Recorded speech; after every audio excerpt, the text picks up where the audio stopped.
तो बच्चों कक्षा 7 विषय विज्ञान और लेसन है छठा भौतिक एवं रासायनिक परिवर्तन। इसके बारे में अपने पहले पढ़ चुके हैं, तो इसके क्वेश्चन उत्तर देखते हैं। तो देखो पहला क्वेश्चन क्या दे रखा है कि निम्नलिखित प्रक्रमों के अंतर्गत होने वाले परिवर्तनों को भौतिक या रासायनिक परिवर्तन के रूप में वर्गीकृत करना है कि कौन से परिवर्तन भौतिक है, कौन से रासायनिक। रासायनिक परिवर्तन किसे कहते हैं कि जिन परिवर्तनों में नई चीज बन जाती है उसे क्या कहते हैं, रासायनिक परिवर्तन, नया उत्पाद बन जाता है। और जिन परिवर्तनों में कोई नया रासायनिक पदार्थ नहीं बनता उन्हें क्या कहते हैं, भौतिक परिवर्तन कहते हैं।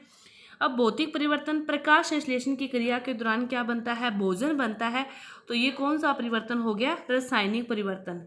जल में शक्कर को घोलते हैं तो घोलने के बाद वापस अपने उसको प्राप्त कर सकते हैं, तो ये कौन सा परिवर्तन हो गया, भौतिक परिवर्तन। कोयले का जल जाता है, राख बन जाती है, नया उत्पाद बन जाता है, तो यह कौन सा परिवर्तन हो गया, रासायनिक परिवर्तन। मोम का पिघलना क्या है, भौतिक परिवर्तन है, रहती तो वो मोम ही है। एल्यूमिनियम के टुकड़े को पीटकर उसका जो पतला पत्थर बना देते हैं, तो यह भी, इसमें भी कोई नया पदार्थ नहीं बनता।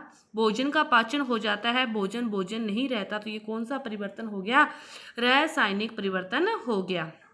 इसके बाद देखो दूसरा क्वेश्चन क्या है कि बताइए कि निम्नलिखित कथन सत्य है या असत्य है, ये बताना है अपने। तो लकड़ी के जो लट्ठे हैं उनको टुकड़ों में काटना एक रासायनिक परिवर्तन है, नहीं। लकड़ी को चाहे कितनी बार भी आप काट लो रहेगी तो लकड़ी कोई नया उत्पाद तो नहीं बनता, तो ये कौन सा परिवर्तन है, भौतिक परिवर्तन है। पत्तियों से खाद का बनना एक भौतिक परिवर्तन है, यह गलत है। पत्तियों से दूसरा उत्पाद बन गया, क्या बन गई, खाद बन गई, नया उत्पाद बन गया, उसको पुनः प्राप्त नहीं कर सकते, तो ये कौन सा परिवर्तन है, रासायनिक परिवर्तन है। जैसे जिंक लोपित लोहे के पाइपों से आसानी से जंग नहीं लगती, तो यह कौन सा परिवर्तन है, जंग नहीं लगती, तो यह क्या है, सत्य है, जंग नहीं लगती। लोहा और जंग एक ही पदार्थ है, असत्य, अलग अलग पदार्थ हैं। भाप का संघनन रासायनिक परिवर्तन नहीं है, तो यह भी क्या है, सत्य है। तो ये भौतिक परिवर्तन है क्योंकि संघनित होकर वापस वही पदार्थ प्राप्त किया जा सकता है, तो यह क्या है, सत्य है, यह क्या है, सत्य है।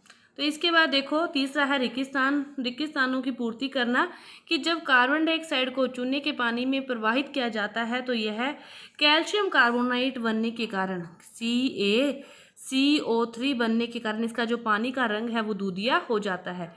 खाने के सोडे का रासायनिक नाम क्या है, सोडियम बाइकार्बोनेट, सोडियम बाइकार्बोनेट। और ऐसी दो विधियां जिनके द्वारा लोहे को जंग लगने से बचाया जा सकता है, कौन सी है, पेंट कर सकते हैं या फिर यशद लेपन कर सकते हैं। और ऐसे परिवर्तन भौतिक परिवर्तन कहलाते हैं जिनमें किसी पदार्थ के केवल भौतिक गुणों में परिवर्तन होता है, और ऐसे परिवर्तन जिनमें नए पदार्थ बनते हैं वे क्या कहलाते हैं, रासायनिक परिवर्तन कहलाते हैं। अब देखो चौथा क्वेश्चन, जब नींबू के रस में खाने का सोडा मिलाया जाता है तो बुलबुले बनते हैं और गैस निकलती है, यह किस प्रकार का परिवर्तन है, यह रासायनिक परिवर्तन है, क्योंकि खाने का सोडा व नींबू मिलकर नमक और कार्बन डाइऑक्साइड गैस बनाते हैं और उस कार्बन डाइऑक्साइड गैस के कारण ही वो बुलबुले निकलते हुए दिखाई देते हैं। पांचवा क्वेश्चन देखो, जब कोई मोमबत्ती जलती है तो भौतिक व रासायनिक परिवर्तन दोनों होते हैं, इनको समझाना है। भौतिक परिवर्तन तो ये है, गर्म होने पर मोमबत्ती की पिघल जाती है, लेकिन ठंडी होने पर फिर उसको ठोस मोम में बदल सकते हैं, ये तो क्या है, भौतिक परिवर्तन।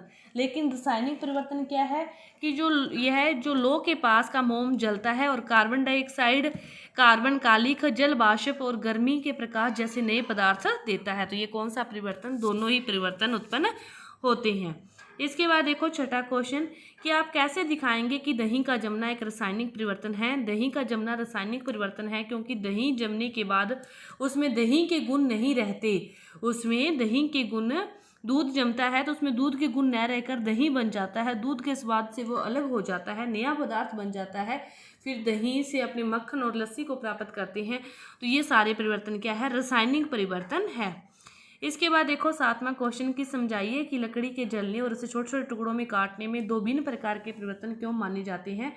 क्योंकि लकड़ी को भिन्न भिन्न टुकड़ों में काटने के बाद भी वह रहती तो लकड़ी ही है, उसके गुणों में तो कोई चेंज नहीं होता। पहले लकड़ी को जिस काम के लिए, आग जलाने के लिए अपने काम लेते हैं, तो टुकड़ों में काटने के बाद भी हम उसका यूज़ किस में करेंगे, आग जलाने में ही करेंगे। लेकिन जब लकड़ी जल जाती है तो उसकी राख बन जाती है, उसमें वो लकड़ी के गुण नहीं रहते, तो वह दोनों परिवर्तन क्या है, अलग अलग हैं। कॉपर सल्फेट के क्रिस्टल कैसे बनते हैं, तो एक बीकर में पानी लेकर अपने उसमें सल्फ्यूरिक अम्ल की कुछ बूंदें डाल दें, फिर पानी को गर्म करें और उबलने लगे तो अब इसमें कॉपर सल्फेट डालें, तब तक डालें जब तक कि वह उसमें घुलता रहे। घोल को फिर छान लें, ठंडा होने दें। कुछ घंटों के बाद अपने उसमें क्रिस्टल देख सकते हैं। समझाइए कि लोहे के गेट को पेंट करने से उसका जंग लगने से बचाव हो सकता है। जंग लगने के लिए ऑक्सीजन और पानी दोनों की उपस्थिति जरूरी है, लेकिन जब उसके ऊपर पेंट की परत चढ़ जाती है तो फिर लोहा उस ऑक्सीजन और पानी के संपर्क में नहीं आता, तो उस पर जंग नहीं लगती, क्योंकि उसके ऊपर एक परत चढ़ गई है जो लोहे और ऑक्सीजन और पानी के बीच में आ जाती है। समझाइए कि रेगिस्तानी क्षेत्रों की अपेक्षा समुद्र तटीय क्षेत्रों में लोहे की वस्तुओं में जंग अधिक क्यों लगती है, क्योंकि समुद्र तटीय जो क्षेत्र है वहाँ पर नमी अधिक होती है, रेगिस्तान क्षेत्रों में पानी ज़्यादा नहीं होता वहाँ पर, तो इसीलिए तटीय क्षेत्रों में पानी अधिक होता है, नमी अधिक होती है, तो वहाँ पर जंग अधिक लगती है। 11वां क्वेश्चन देखो कि हम रसोई में जिस गैस का उपयोग करते हैं वह कौन सी है, एलपीजी।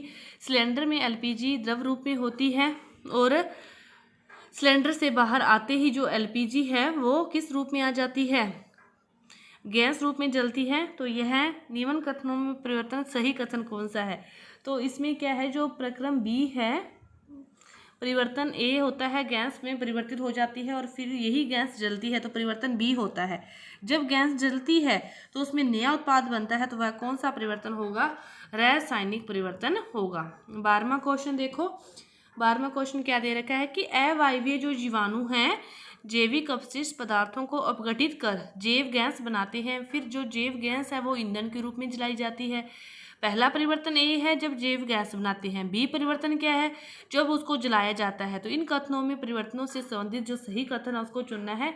इन दोनों में ही क्या है, ये रासायनिक परिवर्तन है, क्योंकि देखो जो जैविक अपशिष्ट पदार्थ हैं वो किस में बदले, जैव गैस में, तो ये नई चीज़ बनी, फिर जैव गैस जली तो उसमें भी नई चीज़ बनी, दोनों ही नई चीज़ बनी, तो दोनों ही परिवर्तन क्या है, रासायनिक परिवर्तन है। तो ये आपका जो चैप्टर है पूरा हुआ। धन्यवाद।